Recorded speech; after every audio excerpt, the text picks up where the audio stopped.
Hello student, Gargi tutorial ক্লাসে তোমাদের স্বাগত জানাই। দেখো, আজকে আমার বিষয় হলো বর্ধমান ইউনিভার্সিটি 5th সেমিস্টার স্টুডেন্টদের জন্য যারা জিতে এডুকেশন রেখেছ এবং যাদের ভারতের বর্তমান শিক্ষার সমস্যা আছে এডুকেশন হিসাবে। আমি বলেছিলাম যে এডুকেশনের দুটো পার্ট থাকবে, 5th সেমিস্টার মানেই হচ্ছে দুটো করে অপশান থাকবে। প্রত্যেকটা অপশান কিন্তু আমি বলে দিয়েছি এবং সিলেবাসও দেওয়া আছে আমার চ্যানেলে। এবং এডুকেশনের এই যে অপশানটা, অর্থাৎ ভারতের বর্তমান শিক্ষার সমস্যা, এই অপশান থেকে আমি তোমাদের আজকে সাজেশান দিয়ে দেব। তার আগে আমি একটা কথা বলছি, মন দিয়ে শোনো। কিছুদিন আগে আমি একটি ভিডিও দিয়েছিলাম যেখানে দেখো বলেছিলাম যে DSC Bengali, DSC political science, DSC history, GE education, GE political science, GE history, এগুলোর আমি সাজেশান দেব এবং কোয়েশ্চেন অ্যান্সার আমি দেব। সুতরাং আমার যা যা দেওয়া হয়েছে সেগুলো তোমাদের আগে আমি দেখিয়ে দিই একবার। ডিএসসি পলিটিক্যাল সায়েন্সের সাজেশান কিন্তু আমার দেওয়া হয়ে গেছে, আমার চ্যানেলে আছে, তোমরা সার্চ করে একটু বার করে নেবে। এছাড়া ডিএসসি হিস্ট্রি আমি আজকেই দিয়েছি এবং জি পলিটিক্যাল সায়েন্স অনেক দিন আগেই দেওয়া আছে সাজেশান। এইবার আজকে যেটা আমি এখন দিয়ে দিচ্ছি তোমাদের, সেটা হচ্ছে তোমাদের জি এডুকেশন। চলো দেখে নেওয়া যাক জি এডুকেশনে কী কী সাজেশানে আমি প্রশ্ন রেখেছি। এখানে দেখো, 1 নাম্বার হচ্ছে বৃত্তিমূলক ও কারিগরি শিক্ষার গুরুত্ব লেখো। এগুলো ধরে নিতে পারো 5-এর। এখান থেকে এই যে 9টা প্রশ্ন আছে আমি 5-এর হিসাবে ধরেছি, তাও বলে দিচ্ছি একবার ভালো করে শোনো। বৃত্তিমূলক কারিগরি শিক্ষার গুরুত্ব লেখো। 2 হচ্ছে বৃত্তি ও কারিগরি শিক্ষা কাকে বলে, এর বৈশিষ্ট্যগুলি লেখো। 2-3 হচ্ছে অনুন্নত ও পিছিয়ে পড়া মানুষের শিক্ষা সম্বন্ধে টিকা লেখো। 4 নাম্বার দেখো, ভারতে বর্তমান নারী শিক্ষার অবস্থা কীরূপ। 5 নাম্বার, নারী শিক্ষার সমস্যাগুলি সুনিশ্চিত করো ও সমাধানের উপায়গুলি লেখো।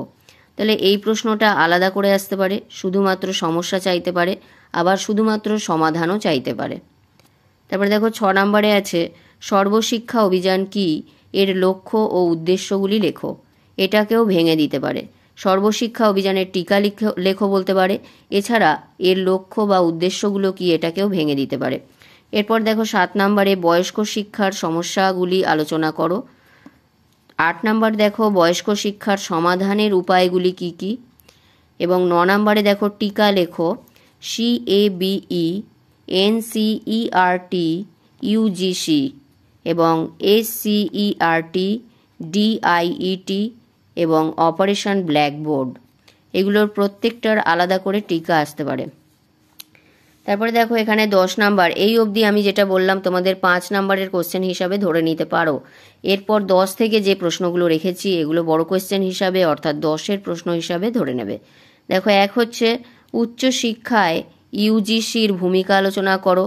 11 নাম্বার দেখো শিক্ষার সার্বজনীনতার উদ্দেশ্যগুলি কি কি এবং প্রাথমিক ক্ষেত্রে এর সমস্যা বা বাধাগুলি কি কি লেখো।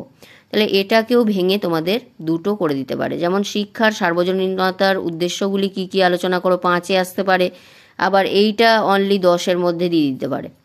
এরপর দেখো 12-তে দেখো উচ্চশিক্ষার সমস্যাগুলি কি কি এবং এর সমাধান করতে কি কি পদক্ষেপ গ্রহণ করা প্রয়োজন। 13 নাম্বার দেখো আমাদের দেশে বৃত্তিমূলক ও কারিগরি শিক্ষার সমস্যাগুলি আলোচনা করো।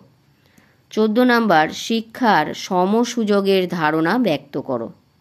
এবং 15 নাম্বারে রেখেছি পশ্চাৎপদ শ্রেণীর সংজ্ঞা দাও, অনগ্রসর শ্রেণীর প্রধান প্রধান শিক্ষামূলক সমস্যাগুলি আলোচনা করো। তাহলে এই 15টা প্রশ্ন আমি জি এডুকেশনের সাজেশান হিসাবে রেখেছি। এইগুলো তোমরা একটু বড় করেই করে রেখো, কারণ 5-এ এলেও যাতে লিখতে পারো, আবার 10-এ এলেও যাতে লিখতে পারো। তাও বলে দিচ্ছি 1 থেকে 9 অবধি যেটা আমি রেখেছি সেটা 5-এর মতো করে করলেই হবে, এবং পরবর্তী যে প্রশ্নগুলো এইগুলো হচ্ছে তোমাদের 10-এর জন্য। এইগুলো এখন থেকে তোমরা রেডি করে খাতায় তুলে মুখস্থ করতে থাকো, যাতে পরীক্ষার প্রস্তুতি নিতে থাকো, এতে তোমাদের ফল ভালোই হবে। দেখা হচ্ছে আবার পরের ভিডিওতে।